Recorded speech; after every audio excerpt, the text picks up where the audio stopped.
guys, it's Brie. So today I'm going to talk to you about how to choose your first menstrual cup. Along with the question, how do I stop my menstrual cup from leaking, I always get the question, how do I choose my first menstrual cup? And I constantly find this in my inbox and everything, so today I thought I'd finally get around to making a video on how to choose a menstrual cup.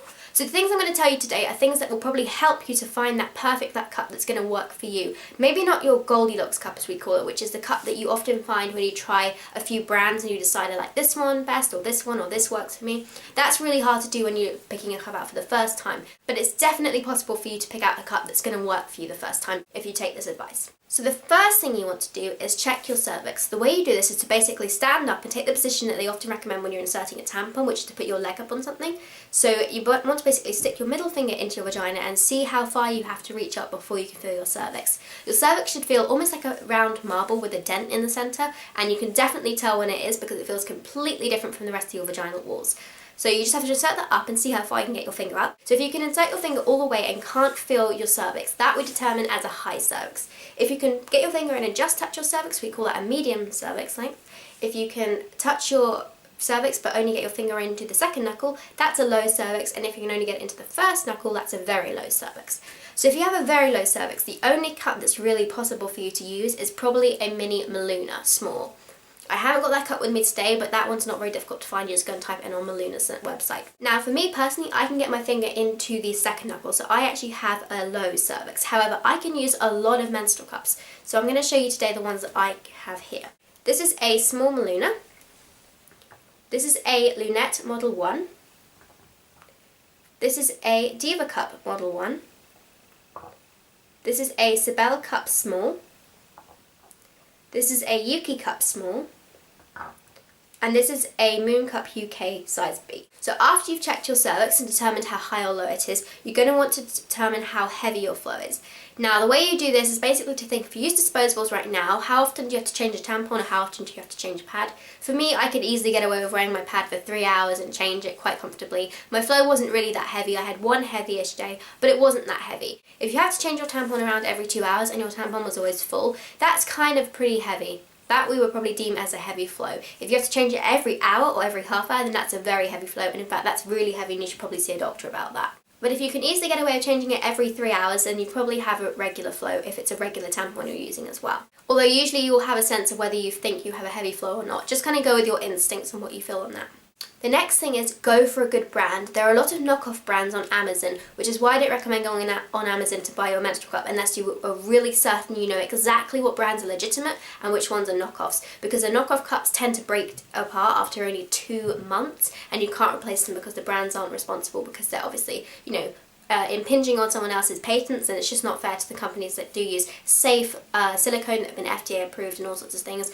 Not every cup is FDA approved, but all cups made from 100% medical grade silicone unless they say otherwise. The Maluna cups are made of TPE and the Keeper cup is made from biodegradable rubber latex. The next thing you want to take into account is firmness. So this is something you should think about if you have bladder issues, especially. If you have a very sensitive bladder, you probably don't want a really, really firm cup.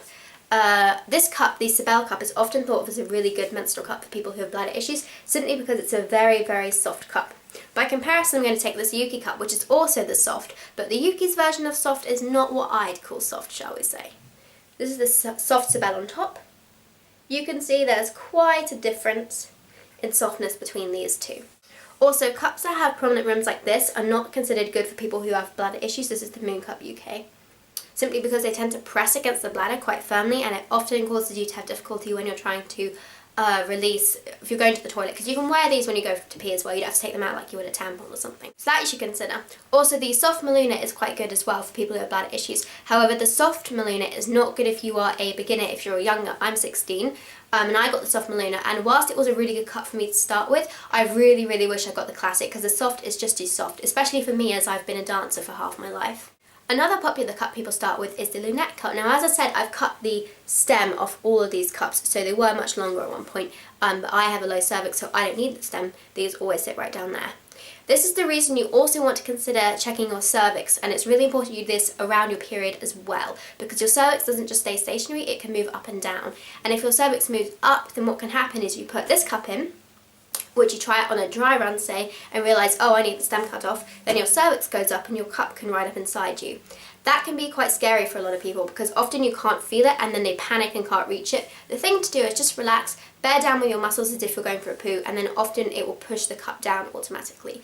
You can also go in the shower and squat down, and that will also shorten the vaginal canal and bring your cup down to the centre. So if you want to know more about these menstrual cups in comparison to each other, then you can click on my menstrual cup comparison video right there.